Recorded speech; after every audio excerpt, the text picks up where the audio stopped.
I was so excited for our vacation, but my boyfriend just confessed to cheating on me last night. I want to believe it was a one-time mistake and enjoy our trip together, but I don't know how. I, 30 female, have been in a seemingly happy relationship for a little over 3 years. My boyfriend, 32 male, is wonderful. We have lived together for about 2 years, rarely ever argue, we have so much in common and honestly he is my best friend. I love him and know that I want to marry this man. He flew to his hometown yesterday. I flew down this morning and we are both catching a plane in the morning to go on vacation together for 6 days with 2 other friends of ours. Everything is paid for and cancellations are not possible this last minute. I've been in our hotel room bawling my eyes out and dry heaving for the past 2 hours. I Ubered from the airport and when he came down to help me with my bags I immediately knew something was wrong. He looked like hell and was visibly nervous. Once we got into the hotel room he started tearing up and told me he had something to tell me, that he knows I'm going to leave him but he can't keep a secret like that from me. He explained how he and a few of his childhood friends all went to a bar and he ran into a girl he went to college with. They never made love but did go on a few dates almost 7 years ago. She invited him and a group of other people back to her house where they all proceeded to get drunk and do booger sugar all night. I know about the occasional use of this, and just catch up. Basically he and the college friend ended up making love and then she drove him to our hotel early this morning. He hasn't talked to her since and swears that it means absolutely nothing. He said she's not even attractive and that he was just messed up. He says it was a big mistake and is begging for my forgiveness. A huge part of me wants to ask for every last detail but I'm scared to know that there is potentially more to the story. I don't know. I want to forgive him and enjoy our time away but I truly don't know how. Are there such occasions where you really can't help yourself and it really was a spur-of-the-moment mistake? Or is there something hidden beneath the surface and my happy relationship has been anything but this whole time? Update: after basically begging him he told me the name of the girl and reached out to her. I called her and put her on speaker so we all three could talk. Unfortunately, I'm learning the situation was much worse than the story originally told and I will be on a flight home in a few hours. This other girl is not unattractive. The lovemaking was not protected. He and her had been flirty the entire 3 hours before they finally made love. Hand-holding, sitting on his lap, making out a lot. He went down on her and basically the lovemaking lasted quite a while with various things being done. Not like the coked out unpleasant quickie I was told about. I feel like I want to die. Second update: first I would just like to say thank you to everyone who has commented or messaged me. I appreciate all the kind messages, words of advice and even some of the more harsher messages and comments. You guys have helped more than you could imagine. I flew home this morning, took a nap, packed some of my things, took our cat and am staying with a friend for the 6 days he's away. He didn't want to go on the trip but I insisted. I told him if he has ever loved me, to please give me the time and space I deserve. Unfortunately, our relationship is broken beyond repair. The reasoning behind why he cheated doesn't matter because the fact remains that he did. That in all of our time together I've never even considered or wondered about another man and the first chance he got, he chose to have unsafe lovemaking with someone else. I believe that he loves me, quite possibly is sorry. I don't however believe that he has any respect for me or our life together. I don't know that I'd ever forgive him or trust him again. No respect and no trust means no relationship. We do have a shared life so the ending of this relationship is not quite as easy as me packing and leaving and not looking back. We have shared accounts, both of our names on our lease, shared phone plans and car insurance. Basically, the next few weeks are going to be rough. Third update: I have no idea if anyone cares about the outcome of this situation but it is almost cathartic to write it all down so I'm doing it anyway. I finally have a calm moment to sit at my computer and compose a logical thought. Upon me returning home I had very little communication at my request.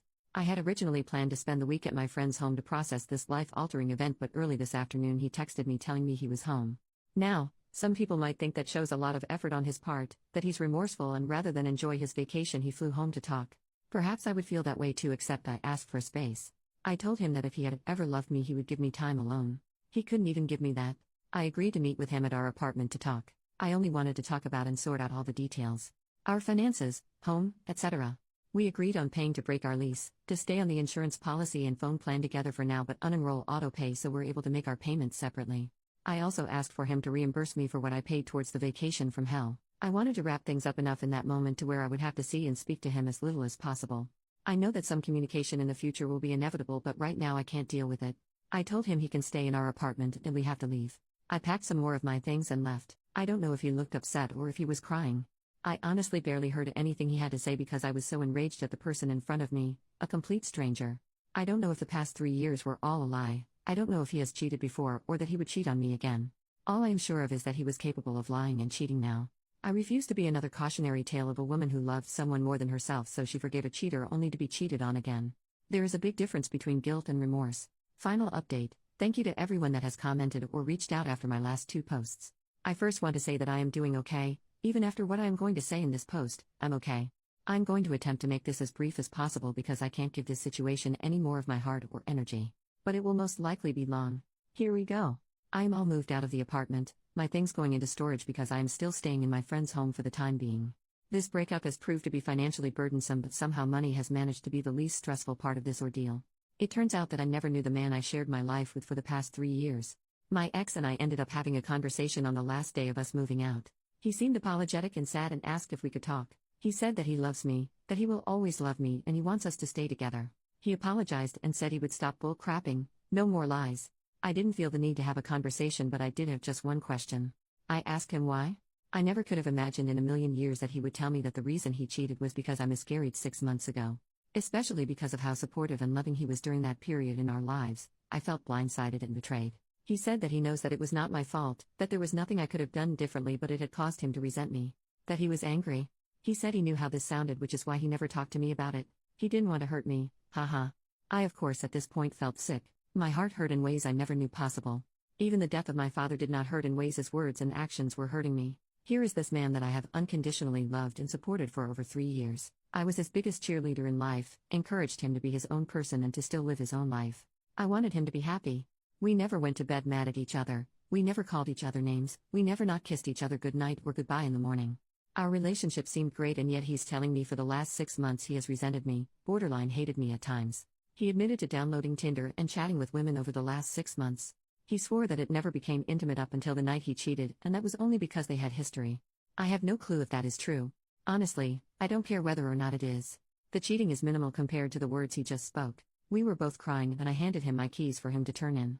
I gave him a hug and told him that he needs therapy and that I never want to speak to or see him again. I have a therapy appointment next week and will start to work on healing. I'm looking at potentially getting a loan so I can get out of it anything left that we have shared. I also want to look into moving to a different city, but that is still up in the air. I have changed my phone number and blocked him everywhere. There was never a chance of him and I getting back together, and this just solidifies my decision. This will most likely be my last post on the subject, but I once again thank each and every one of you.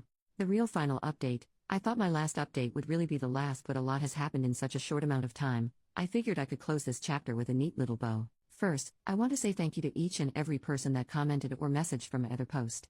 The outpouring of love is more than I could ever have imagined receiving from strangers. I see so many posts on here with much worse stories, and I don't know what I did to deserve the love and support, but I am eternally grateful. Second and finally, me and my ex have not talked. There is absolutely no way for him to reach me directly, as I ended up moving in with a different friend for the time being. He does not know about this. He still thinks I am at friend A's home and communicates with her if there's anything that needs to be said in regards to business matters. She does not allow him to talk about anything personal, and if he does, she does not pass it along. We have zero things connecting us at this point. In my last post I talked about possibly moving cities, and well, that happened.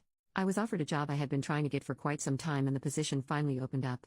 I have been working from home for about a week, will work from home for another week, and then I move. Rhonda, Kitty, is probably not going to be too thrilled, but we have a vet appointment for some kitty meds to hopefully ease the transition.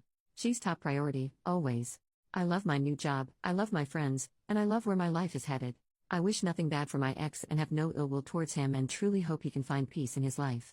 Often what we lose is nothing compared to what we gain. It's just getting past our human ego and being able to see it. Thank you again from the bottom of my heart for coming along on this journey with me.